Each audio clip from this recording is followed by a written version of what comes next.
All right. Greetings, everyone, and welcome to episode 1 of the best available web series.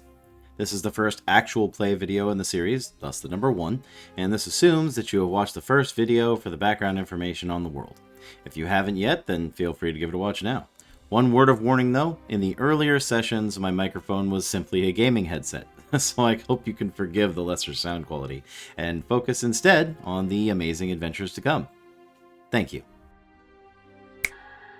Without further ado, we now join our band of intrepid adventurers in the Yawning Portal. They are seated in the Waterdavian Tavern and considering how they are going to find a patron to support them in the upcoming competition, so that they can be one of the parties chosen to descend into Undermountain.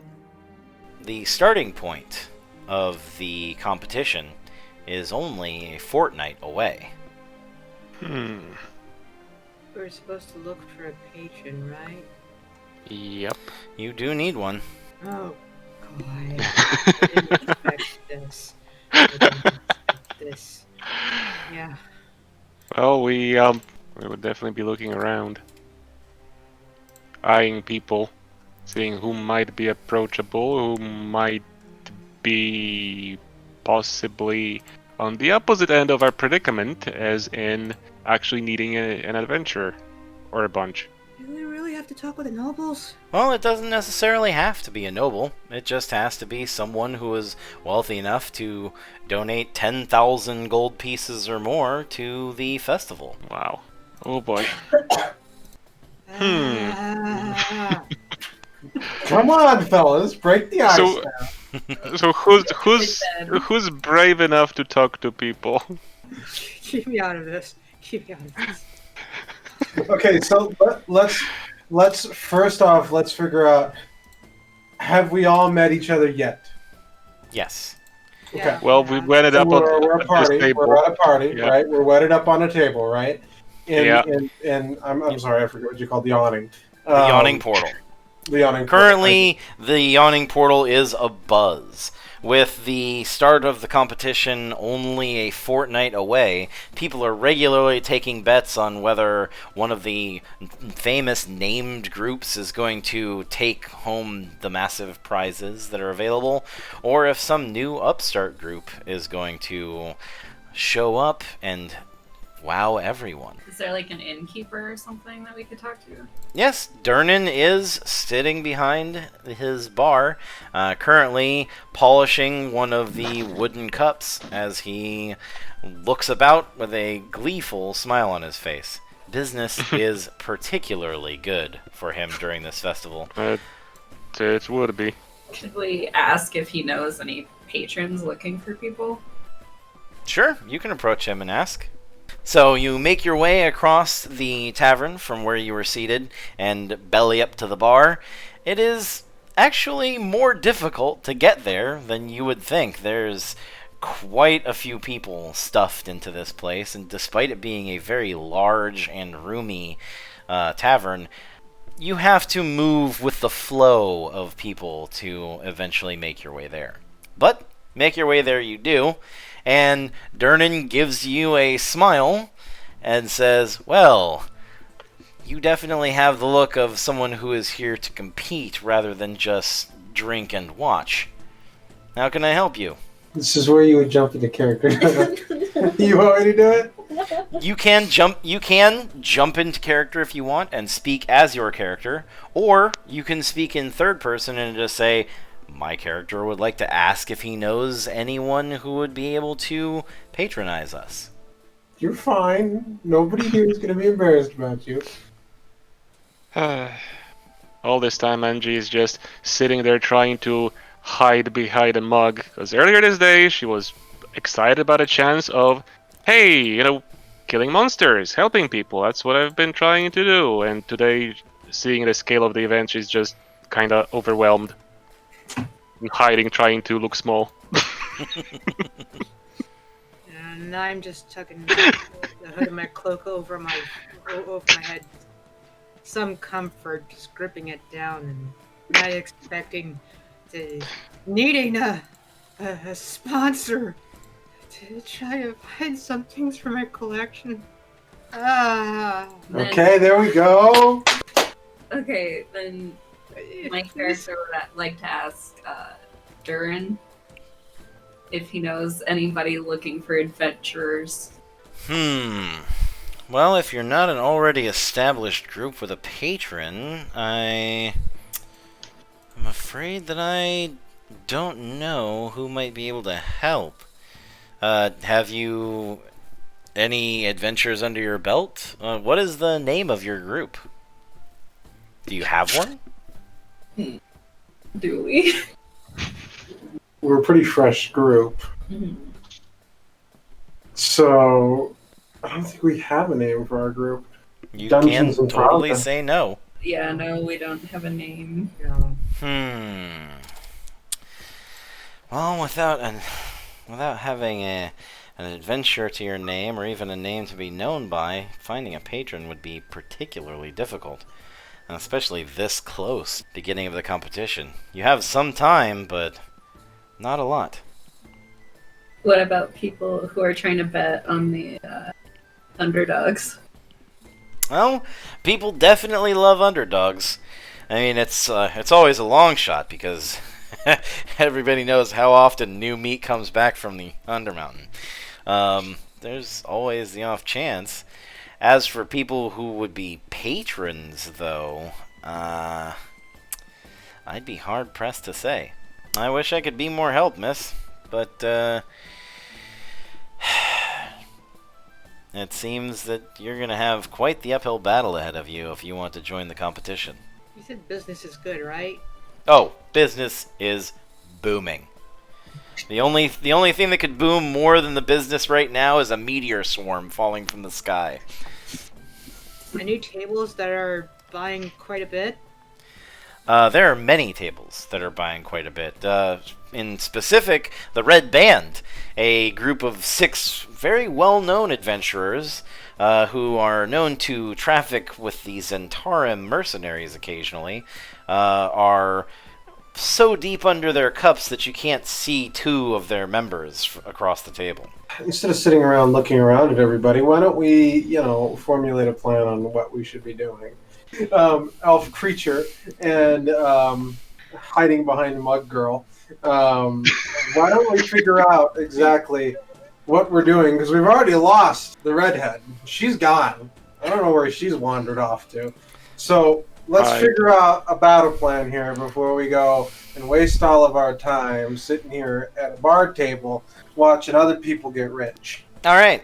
So go ahead and make a perception check. Ara, your perception will be at a disadvantage. I guess Angie was petting a cat on her way in. There you go. Perfect. Okay. All right. So, Natalia was a little too busy worrying about being able to make the money necessary to get into this competition. And unfortunately, Ara was a little too far away, but Bethaniel and Angela notice that Natalia's shield has taken on a soft, faint blue glow. An aura that is slowly growing brighter over time. Whoa, whoa, whoa. What's going on with your shield there? Nani? Oh, I got fuck my mouth. Hold on. This is way too fast. I am going to swallow out Festivals. my shield. Yeah, if you look at your shield, you can see, and Ara, you can probably hear the exclamations of confusion coming from your friends, that your shield has a faint blue aura around it. All right, so I'm going to pull my shield off. It's going on the table in front of me because I don't know what's going on. I ain't into that magic stuff. Does anybody? Bethanel, is that right? I'm sorry. Bethaniel. Bethaniel, do you know? Do you have what? Do you any insight on this? I have never seen anything like this in my life. The glow continues to slowly increase to the point where it's actually reflecting off of your armor. And you are seeing a decent blue shine Several of the patrons have taken notice of this, although after a few moments of it not exploding, they stop paying attention and go back to their drinks. A particularly stocky-looking dragonborn grunts, "Show off," and orders himself another round. Do I need to check, like, for something? That's what we do. Okay. What's that, What do Nolan? I do? What were you asking about? What do I do to figure things out about this shield? Okay, well, there's a couple of different things that you can do. Because it's obviously some kind of magical effect, you could use either Arcana or Religion to see if it is Divine Magic or Arcane Magic. Or if you have the spell Detect Magic in your repertoire, which, being a cleric, you do, though you don't have it memorized, you could take some time in order to cast it. If you don't have it memorized, you have to do a ritual. Oh, As long as this doesn't mean that orcs are near. put stuff Tom back into my bag. Alright. I got That wasn't in character, by the way. 2 on Arcana. Try to sell your real shield, see if we can get money for it. Somebody Make up a story. It takes 10 minutes to cast as a ritual. Do you need anything for it? I think Nala was going to cast it. I think. Well, does Ara have that spell memorized? No. Then yeah, it would be the same thing. You would need to take 10 minutes to cast it. And the only thing that you'll need as a divine spellcaster is your holy symbol as a focus, which I believe both of you have from character creation. Yeah, yes, I always carry mine. Okay, how do I do this? You just tell me that you're going to start the ritual. Which Okay, I start ritual on it checking this does take shield. 10 minutes of uninterrupted meditation-esque time for you to cast it. Please, yes, please. So, as you begin to pull out your holy symbol and start working on ritual casting your detect magic spell, the glow begins to become brighter and brighter until it can be seen well across the bar, and it's doing a fairly good job of lighting up your side. Oh no. Well, Boom, this is my chance to act. well, A- don't forget, Angie has a bit of a folk hero background, so she's made a bit of a name for herself in her own district of the city. Mhm. A little bit.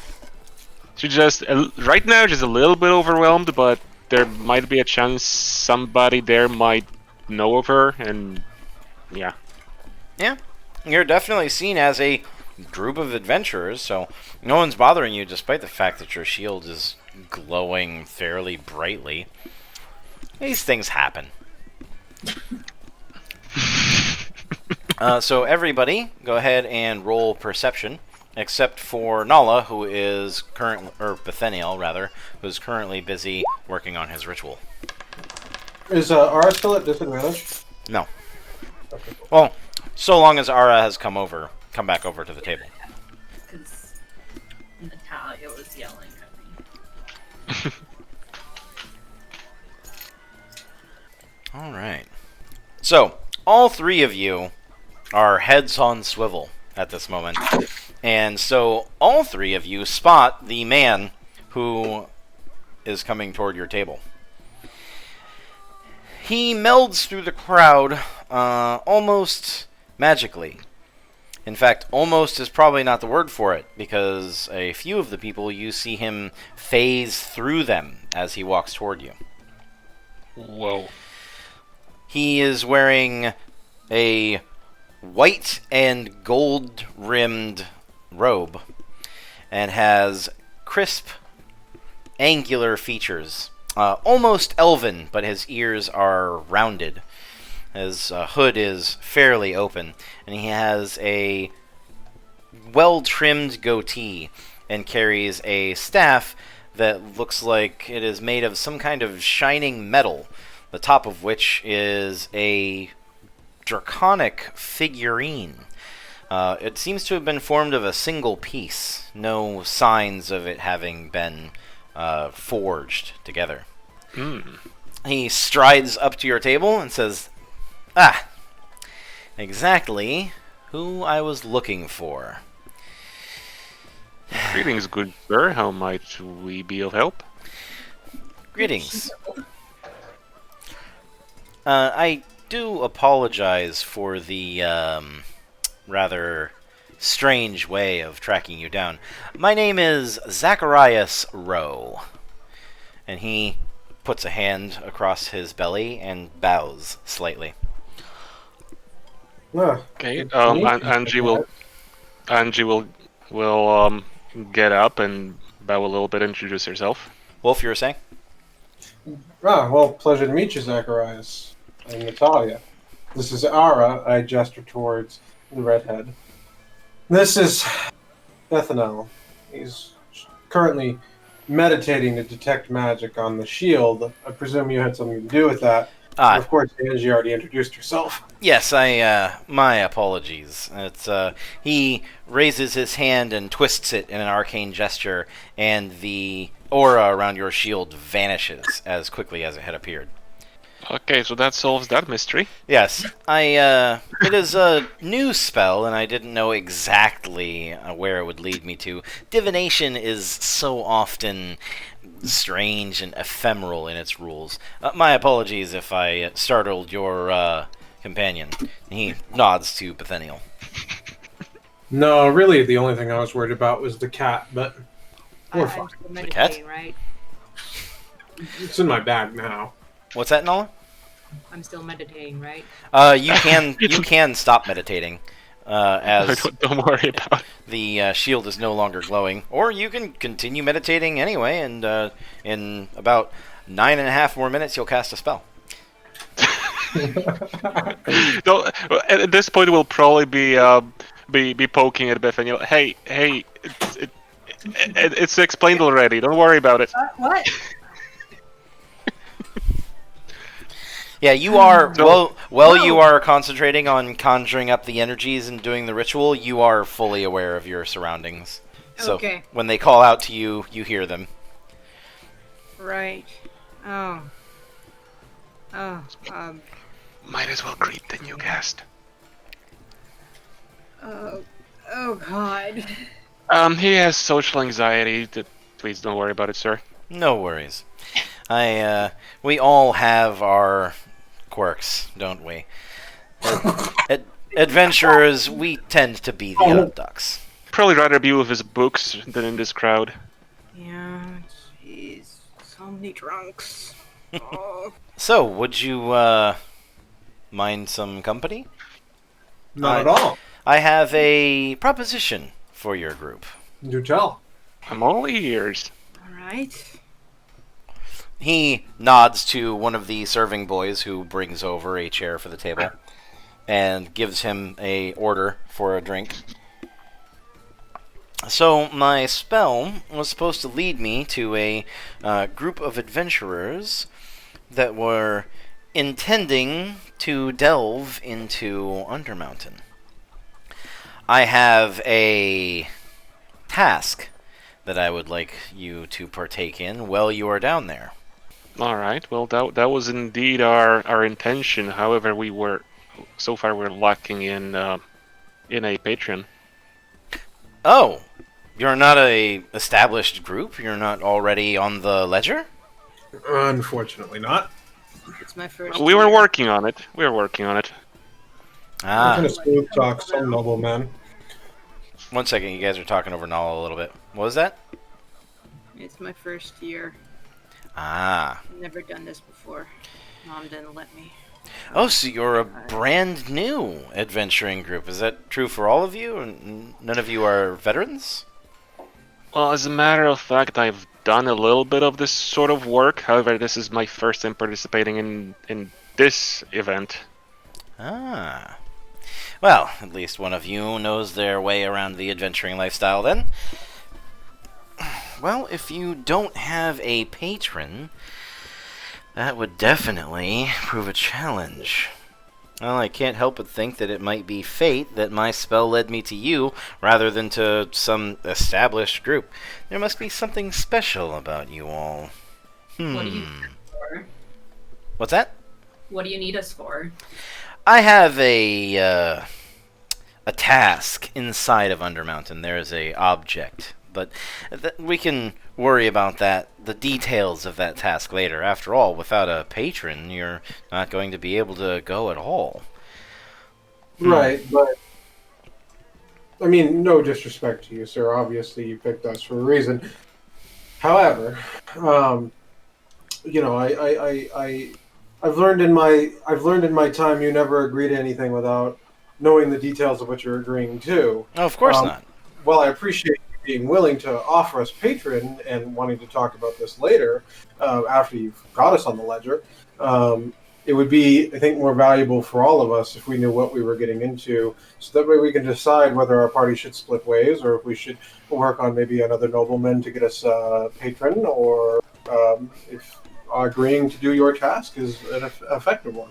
I see you have someone who is quite proficient in fast speech. That will probably serve you very well should you ever deal with the Zentarim or a Wizard of Thay. But I think you misunderstand my intentions. So I had actually planned to just ask you to do something for me while you were in there, and whether or not you chose to do it was up to you. But now I see a greater opportunity here. You see, you would probably be more likely to attend to this task if I was to help you overcome the difficulties before you. And though I don't expect us to write any kind of contract or sign any ledger of service, I am more along the lines looking for someone who is willing to enter into a gentleman's agreement. You see, my friends and I are experienced in the adventuring ways. And, well, let us just say I have no need of enforcing laws or writing contracts. If you were going to do something for me, then you would do it purely of your own free will, and hopefully out of the goodness of your heart, as it would benefit those of the realm. However, then. If I was to share with you the task that I have in mind, and someone was to wish to work against the good of the realm, that information getting to them could damage the safety of the people of Waterdeep. So I would not ask you to do the task unless you were capable of doing it, and as you do not yet have a patron and are not on the ledger of adventurers, you're not currently capable of that. But there is a way around this for both of us. It is quite beneficial. I do not require that you promise to do some task for me should I help you, just that you hear me out and consider whether or not it would be in the best interests of all in the realm for it to be done. Right. Well, if it's in the best interest of the realm. So, let us start at the very beginning, my friend. I am Zacharias. You, Bethaniel, Ara, Angela, Natalia, are adventurers. And this is where we shall begin. Our first step on the journey to get you into Undermountain. I believe the best way to ensure my patronage is accepted, because just telling them that I want you to go in is not necessarily going to go over well with the council if there are no adventures to speak of in your background, although Angela over here does claim to have done some such things. You have no name, I am assuming. What we can do is I can send you out to some lesser tasks outside of the city, some things that need seeing to, and if you are capable of completing those, then I would be more than happy to hand my suggestion over to the council. If you're incapable, then obviously it would be a terrible thing to send you into such a dangerous dungeon in the first place. All right. Well, I do believe we are up to the task. Not much we can do actually, other than this. There are other avenues if you wish to seek them, but I do offer you, I believe, the more understandable and friendliest route. After all, I am no cutthroat noble, but a fellow adventurer like you who has just happened to make a bit of myself. Hopefully you will do the same. After all, who would I be if I was not willing to help another young adventurer? Probably a noble. I'd rather not affiliate with the nobles. So I think this could be a good choice to go with. In that I case, concur. there are a few things that I think you could definitely help with. Lesser tasks, to be sure, but try not to feel disappointed that you're not immediately hurling dragons down into crevasses and blasting airships from the sky. There are a few tasks, and he reaches down and pulls out a leather satchel. As he flips the satchel open, it fills before your eyes with several sheafs of paper, and he pulls out and thumbs through a few of them. There's a report of bugbears assailing the food shipments from Golden Field. That is something that always happens around this time of year. Goblins. You know, I think I have just the thing. So, recently I was speaking to a friend of mine in the Waterdeep Observatory. He is a, what do you call it? Astrology? No, not astrology, astronomy. The other thing, the one where you actually look at the stars and don't just make things up about them. He had seen a meteorite fall from the sky and believes that it fell nearby. Star metal is very well sought after, and though this was a few days past, I would like to know if there is any available there. Often people will immediately send out miners or merchants in order to ascertain whether or not it's worth anything, so someone may have already gotten to it. But if they haven't, then you could acquire it for yourselves. If they have, then you could at the very least observe what it is that they have acquired, and then come back to let me know what fell from the skies. Alright. Well, that sounds easy enough. This is what I like to call foreshadowing. Sounds easy enough, however, we would need to know exactly where it came down. Of course. So I will tell you what. Why don't you go ahead and make your preparations to leave the city? I will speak to this astronomer fellow, and I will give to you this. And he reaches into his pocket and pulls out a satchel that is far larger than his pocket and hands it to you. Alright. This is a messenger bag. Don't worry if you lose it. It will find its way back to me through magical means. It is through this that I can actually send letters to you, and you can send messages back to me. It only functions once per day, and it will send any written contents to the bag at the other end. Obviously, my bag is the home bag, as it were. Alright, so it can transfer written text, Yes. basically. No items? No. Unfortunately, I it see. is only going to transfer things written on paper. In fact, it doesn't actually transport the paper itself. Rather, I will have blank sheafs of paper inside of my bag, and the letter in your bag will disintegrate completely, and the words that you wrote upon it will... It's a very complex process, What but about the ink? It's like That's it's some sort of magical mail system, sort of like an M-mail. Do we need to be... I don't think we need the exact details how it works. Natalia, I don't know what you know of the arcane ways, but it's not quite a M-mail. If we are going to go about truly quantifying what it would be known as, it would be more of an evoker's mail system, because evocation would be the school, so it would be email. Wow. I see.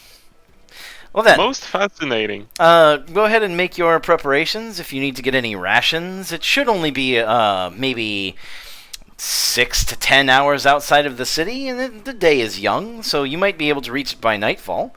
And I will go and speak with my astronomer friend, and I will email you the information. Alright, sounds like a plan. And that draws this episode to a close here. I really am sorry that this took so long to get out, but I promise to try and make the next one quite a bit faster. A lot of assets needed to be made, and cutting room floor decisions were hard, but I think we've got a good vibe going on here. A lot of that background work is done. I know you saw me mostly sitting down in the corner while you watched, but rest assured that as the games go on and we see battles start to rage, you'll see me be a lot more active. There was a lot of role-playing this session, and not as much role-playing, but there's an ebb and flow to these things, and introductions always take time, especially with new players. You can't rush perfection, and this game has just been perfect. Please let me know in the comments below what your favorite part is and what you like best about the video. I'm always interested in hearing your thoughts. Who knows, maybe you'll have the suggestion that will revolutionize our video and bring it to the next level. Also, don't forget to subscribe. That's really important. If you want to get behind the scenes and see teasers for upcoming content, you can always come join us on my Buy Me a Coffee page. You might be seeing a Patreon page here as well, since we're launching that soon, and becoming a paid supporter in either place will get you access to the private Discord server where you can watch us play live and chat with us about all kinds of things in our channels. So come join us. If you would like, you can stay to the end of the credits for a little teaser of what's coming next, but first, let me give a shout out to all the people who have supported this effort. For our members, we have the Power tier, Brienne, Scorpius, 187, and Doodle Poodle. On our Planer tier, we have Darth Vader, CJ, and Someone. Adventurer tier, we have Alex, Justin Wagner, Justin, PPNTT807, Breezebender, Mystics, and Katie.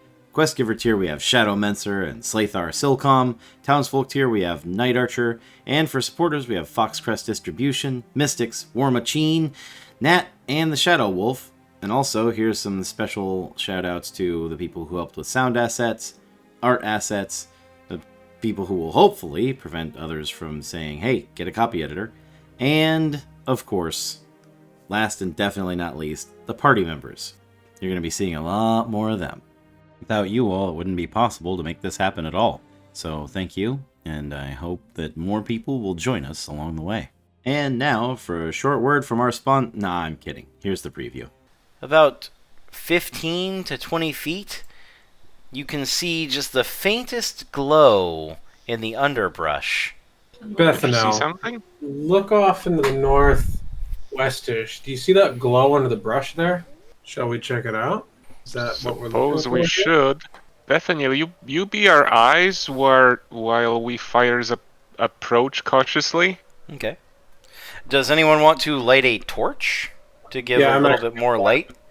The torch flares to life, causing Bethaniel Oh, cool. to have to take just a brief moment to adjust. Those humans and their unevolved eyeballs. You wanted to try and inspect the underbrush and figure out where this was coming from? Correct. Alright. You brush aside a few of the leaves, and you find a softly glowing blue mushroom. A deep, low rumble, like someone rolling a large boulder into place, or a massive frog groans through the woods before you. Whoa. Angela and Natalia roll perception. Oh no, at least it wasn't a dexterity save. Oh, Womp womp. Actually, maybe let's bag a couple of them just. I don't For know further without research? bagging anything about anything here. Suddenly, and without any warning at all, a large, thick, pink tendril flies out of the woods and slams Torn to know where this is going. directly into Natalia's God. torso. There's a wet slap as they connect, and the tongue immediately whips back Smack them booby. taunt. Oh gosh. And you hear the massive groaning croak again as a large piece of the underbrush rises up to greet you. With several mushrooms specking its back, the giant toad blinks at its most recent food source. I've watched Konosuba. I don't like where this is going. Let's all find out how to roll initiative. Oh man, here we go. Oh boy. It is always so epic seeing the tension in these low-level encounters. Characters never sure if any move will be their last, and new players are a wonder as they often don't know if the monster they are facing down is within their abilities or not until it's far too late to be backing out. Don't worry too much though. The best available always finds a way to rise to the top. Don't forget to drop a like and a comment so Algorithm Sama will be kind to us and help to share our adventures. Have a great one. See you next time.